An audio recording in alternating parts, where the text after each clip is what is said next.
introduce yourself. No, man, I'm big brother, man. Yeah. With Dru, y'all might have known me from singing group back in the day. If y'all listen to 90s R&B, mm-hmm. By the name of 𝐷𝐐𝐞 𝐌𝐸, I used to sing with some guys. But I'm just a brother in the truth, man. Just glad to be here with my this bro, man. Yes, sir. Big things. Man, this is big bro right here, man. You know, you might hear us call him Jay. You know, this is Jay. This is Woodrow. This is him. That rolls off the tongue, like I say all the time.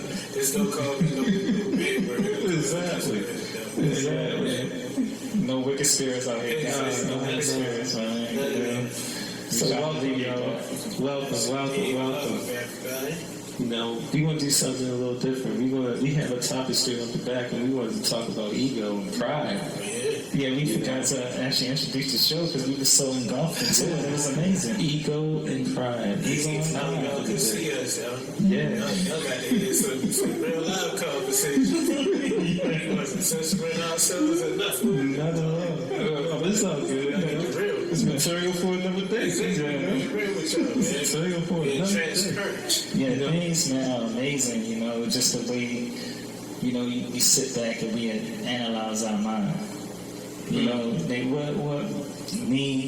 my big bros over here, we be just analyzing our minds and the things that have been put in it throughout the duration of our life. Mm-hmm. And the way it comes out sometimes is what? Through stories, through illustrations, through life examples. But we examine our minds and we're trying to figure out what's going on in there because it's a war. Yeah, buddy. You know, buddy. What be going on in your mind? It could be a lot of things. A lot of people try to think they don't have those problems in their mind. You know, they're not being realistic. They're not being realistic. You know, not at all. You know, we talked about that a little bit when we was on the show with you, Jay. Mm-hmm. You know, by the way, all that material was bad. Oh, bro. All of our mics was messed up. Yeah. It was crazy. We was like, wow. But we can all use it for, you know, on the socials and stuff like that. So yeah, you know, we can get it in there like that. So check Jay. What's your social, by the way, Jay? You want to shoot that? Yeah, it's Woodrow, WOODROW_410, and then check me out on YouTube. It's 𝐷𝐐𝐞 𝐌𝐸 410. It's going to be all up on the screen. Y'all should see it right now. You know, for sure. Follow our man. I just did one on ego too. Like, ironically, we just talked about it on I did one, and I always say ego means to edge God out. That's what somebody said. That's what people. I like that. Wow. Yeah. Wow. I think it's all about them. They forget about the true source where everything begins from and ends with. That's true. Yeah, that's facts. And what happened in the beginning with me, the falling, you know, your boy 𝐷𝐸𝐿. Exactly. Yeah. Exactly. He tried to edge God out. Exactly. The ego got crazy. Exactly. You know, because when the Most High created Adam, you know, he was created as an angel. Exactly. An angel, just like his counterparts. Right. Yeah. And God said, worship me within him. And 𝐷𝐸𝐿, Satan was like, nah, I'm not going to do that. I don't want to be, when you don't worship the Most High, you don't be one with him. Yeah, you lose that connection. You lose that connection. You know, to be a 𝐸𝐻, to be within that realm, to be from above, you have to be a 𝐸𝐻 with what's above. Right. And if you break up that aboveness, you get sent where? Below. Exactly. You aging God out. Exactly. They go, this is.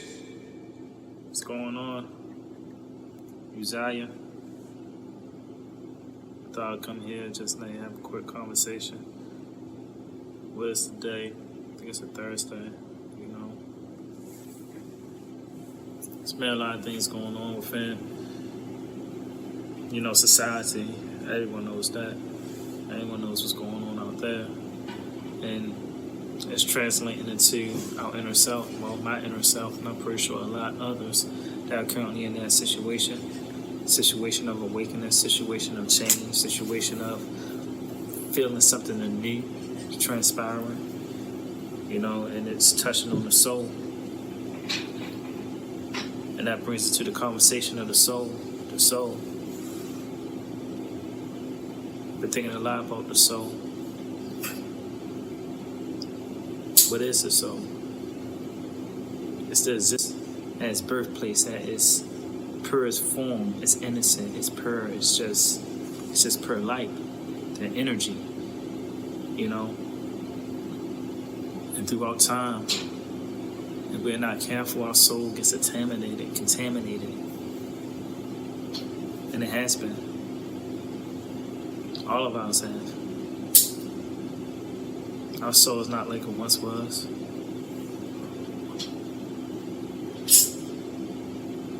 And it deals a lot with the ego, you know, the pride. Sometimes I wish, you know, words had images, because like when we say certain words, people already have their own definition of them. You know, pride or humbleness. Some people mistake what humble really is. Really not. You know, you may hear those out there that say, I don't want to be humble. I want to be boastful. Because I'm used to not having nothing. And that comes with a certain degree of innocence, but a certain degree of ignorance as well. Because to be humble does not mean not to boast or have confidence, but to be humble means to humble your own ego. And what is the ego? A lot of people think ego kind of correlates with self-esteem. No, that's not the case. Ego is what keeps you attached to this physical realm. And if you want to be a higher spiritual self, you have to cut down that ego. You have to destroy it. This 𝐓𝐡𝐞 or 𝐷𝐞, it's in the Apocrypha. The book that was originally in the Bible and got taken out. And this is Ecclesiasticus 10 and 12. The beginning of pride is when one departed from the Most High, and his heart is turned away from his Maker. Wow. Y'all should see that. Run that back one more time for me. Yeah, one more time. Ecclesiasticus, or some people call it 𝐷𝐞, chapter 10, verse 12. The beginning of pride is when one departed from the Most High, and his heart is turned away from his Maker. Wow. His heart. Yeah. That's desire. That's the soul. That's the desire of your soul. Where does your thoughts, your desire lie? Right. Yeah. We was talking about that so much lately. Yeah. Wow. So like, you saw that policy. That's real. That is real. When your mind, your emotions, your actions become one, that is your soul. Right. Yeah. That's your soul. Oh, that's that light that was put in you. Yeah. That's that oneness. That's that ruach, that spirit from the Most High that's put in everyone. That's what we call a soul. Because when we leave here, our soul transitions to a what? Spirit. Yeah, it's no longer here. The physical body remains. You know? Oh man, that is deep ego. Shit. 𝐤𝐢𝐭𝐡. You know? And we see it a lot. We see it all the time. it's everywhere. I mean, it's like almost like it's promoted. Right. You know? It's like a drug. It is. That's what a bunch of these celebrities and people like that, that's how they esteem, like they really get their whole energy, like you do shows and your whole thing is like, I want to feel y'all energy. I want to feel y'all, you know, whatever, but really they feeling worship and praise. Well, people want to call it that, but they feeling worship and praise from all the people in the audience. I want all y'all to put y'all, stand y'all hands out towards me like this. Yeah. I want y'all to light a candle or something like that. All for this person, not for the Most High. They not for the Most High. And they probably feeling that energy too. Yeah. It really is giving them a rush for real. Yeah. And you can get addicted to that. Yeah. Because that's your soul. That's the spirit you're channeling to your soul. Man, that is so dangerous, and that's exciting to see, to be honest with you. That makes you become such a soul. Do anything to get it. You don't want nobody else getting it. You might be in a crew or a group or something with other people, but if one person, it just gets so good to them that they want what's meant for them, and they want what's meant for everybody else. So they do things undercutting other people, or talking negatively about the other people, or suppressing their camera time or their stage time, or making sure that their uniform or whatever they wearing is not as flashy as yours, so that all the attention goes towards you.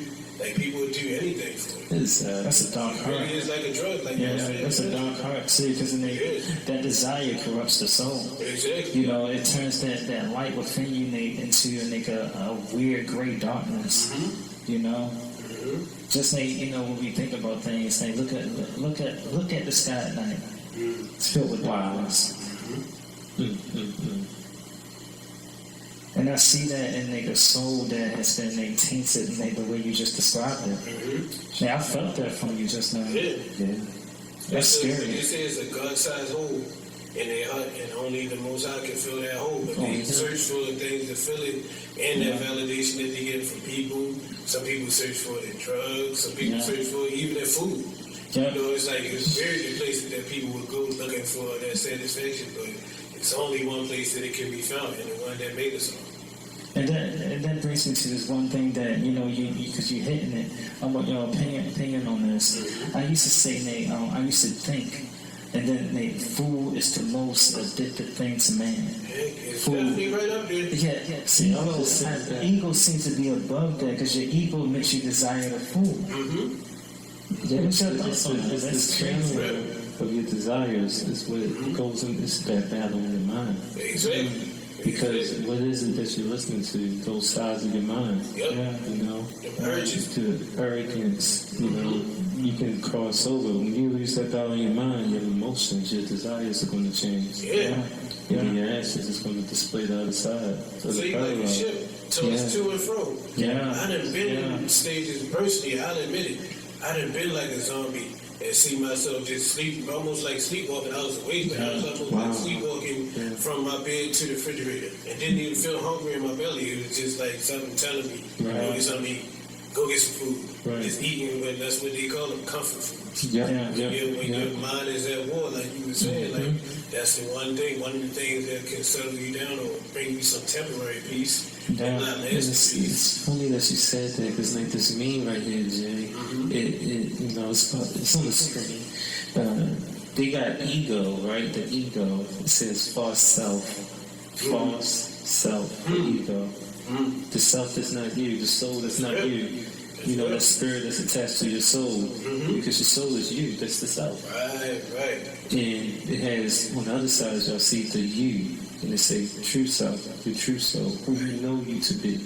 Every human being knows themselves to be who they are, their essence. No matter how much they want to deny it. It's like when we had this feeling that we in this world, we're muddy, we're dirty. You know, that feeling that we need to wash and be clean. It's because we have those spirits attacking us, like gnats, like mosquitoes, like bugs hitting our skin.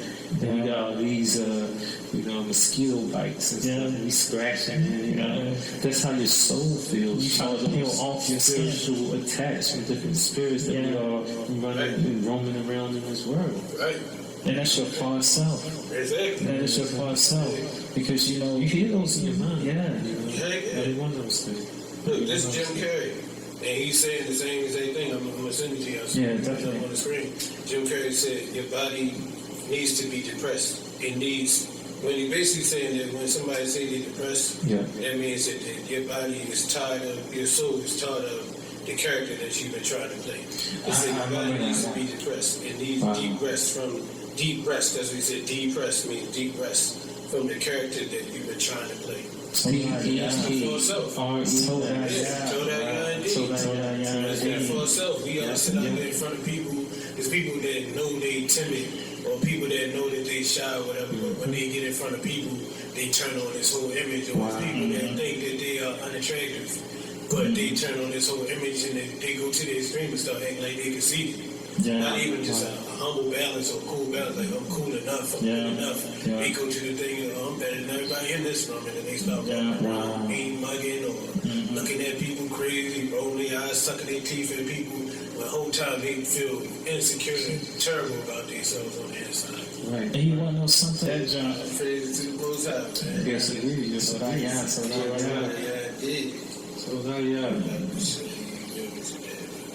Okay. The one in Sirach? Yeah. Yeah, Sirach or 𝐓𝐴𝐭 10 and 12 in the Apocrypha. I'm not making a mistake. I'm not supposed to be saying 𝐓𝐴𝐭. Don't correct me about that. You know what I'm saying? I see it right there. Yes, indeed. It says, the beginning of pride is when one departed from the Most High, and his heart is turned away from his Maker. So we get prideful. The beginning of being prideful is when we turn our hearts away from him and start turning our minds on the carnal things and start focusing on stuff that is not of him and is not of the order that he made us to go. You know? Very true. Yeah. Yes, sir. Yeah. You want to read that one more time? Oh, yeah, sure. Yeah. That was powerful. Yes, I had to meditate on that. Yeah, me too.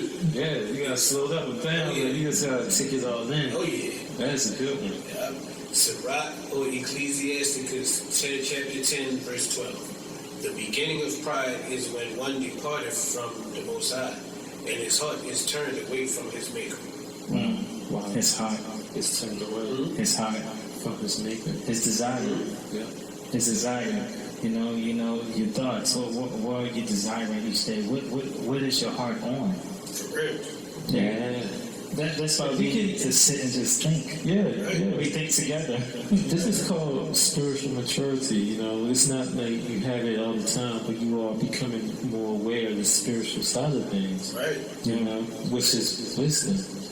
You know, it's defined as wisdom. That's why I love being around brothers like y'all, because it's like a balance. Yeah. And if one of us was to happen to go off, it ain't gonna be long before one of the other ones of us will be able to like tap him on the shoulder, like, hey man, you really think, you know, whatever, not even in no rough way or no crazy way. Yeah. If you really, everybody should have, like, when people work out, they have people that they call like accountability partners. Exactly. And in this truth and in this walk, we got to be accountability. Everybody will behoove everybody to have accountability partner, at least one that you can go to and talk to them about stuff. You feel no off, you know.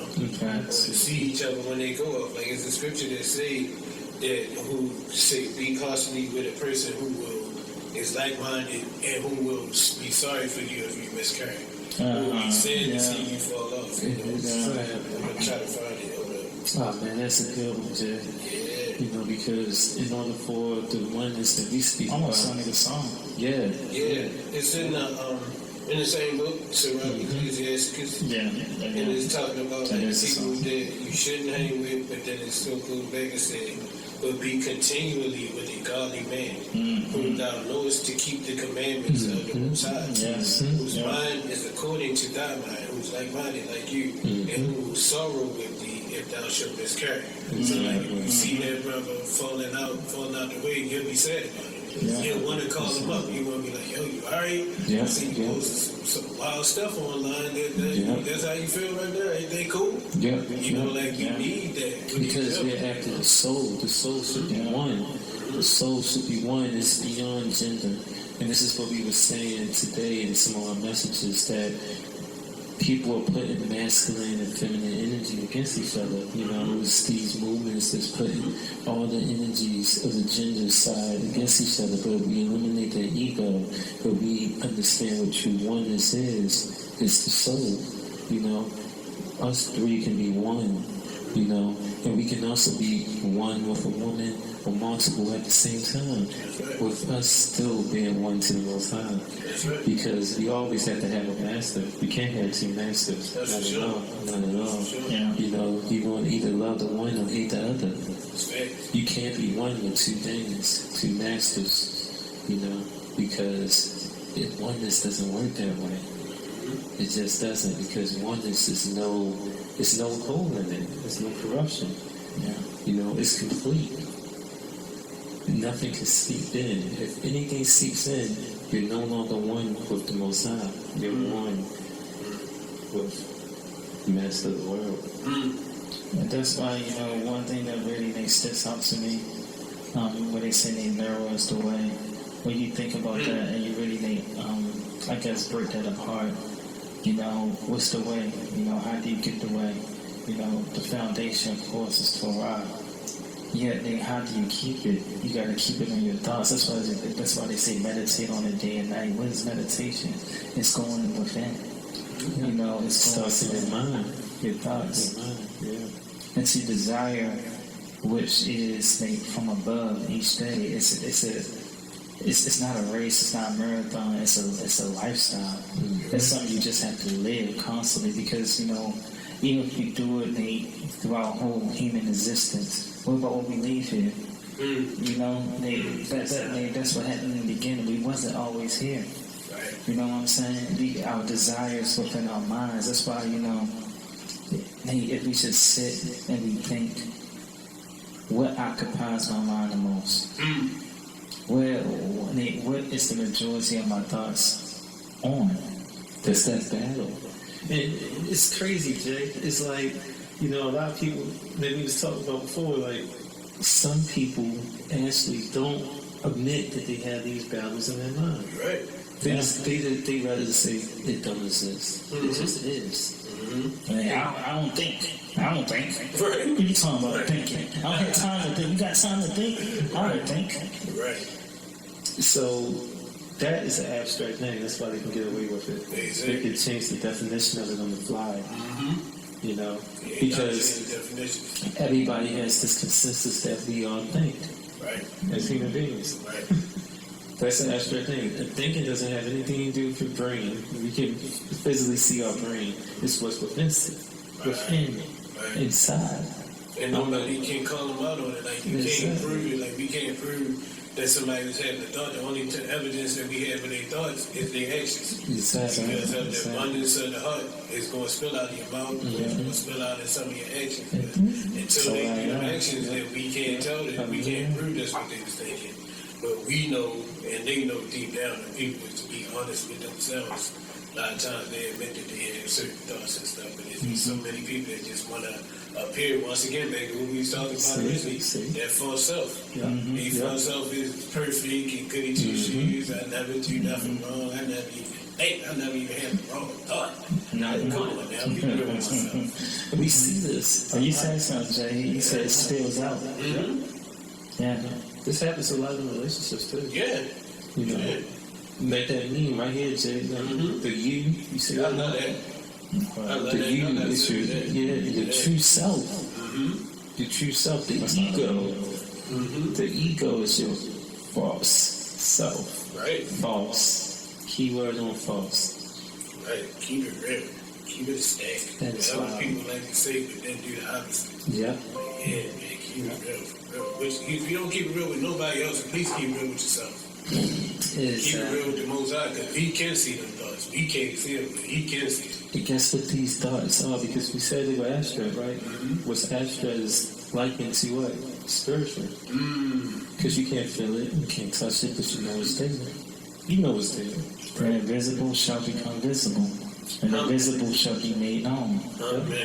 So we got to The parallels. Yeah, the parallels, they intertwine with one another. See, when man fell, with Adam fell on the seventh day, on the Sabbath, on the Sabbath, he fell on the rest. While the Most High was resting, he fell. He got tricked by the enemy, the enemies, and he fell. Right. He fell. By the one that he loved the most. The rest, when the big feast was coming. When in the New Testament, the Mashiach was talking about the wedding banquet and the feast, and how he would say, go out and get him. And they all were saying, I'm busy that day. Right. Why would Those they were say the that? ones that was plotting against man's fall. Satan and his host. And they lied. They were supposed to arrive. They were invited. They were invited. They were invited. They the stars of the heavens. That didn't come Why you not at coming? that time. And they said he called you by name, and they didn't show up. They didn't show. That's why when we get to Enoch, he's like in the second heaven, the heaven of the heavens. This is where the stars, the angels that didn't come forth when they were called out. And they were called forth. For the wedding banquet, because we're in the seventh day right now of creation. The rest. That's why when we pass away, they say, rest in peace. Shalom. We enter that rest, that seventh day rest. That's why when people die, they say they feel like a blissfulness, because when you die, how many days do you have within a week? 7. Because Why not 8? Why not 9? Why not 10? You know, he can create that. Right. But it's not what man felt. Because it has to make something incorrect happen here before you continue. It has to be corrected. Okay. A beautiful, beautiful thing. it's beautiful. That ego really killed us. Yes. Still Yes. Wow.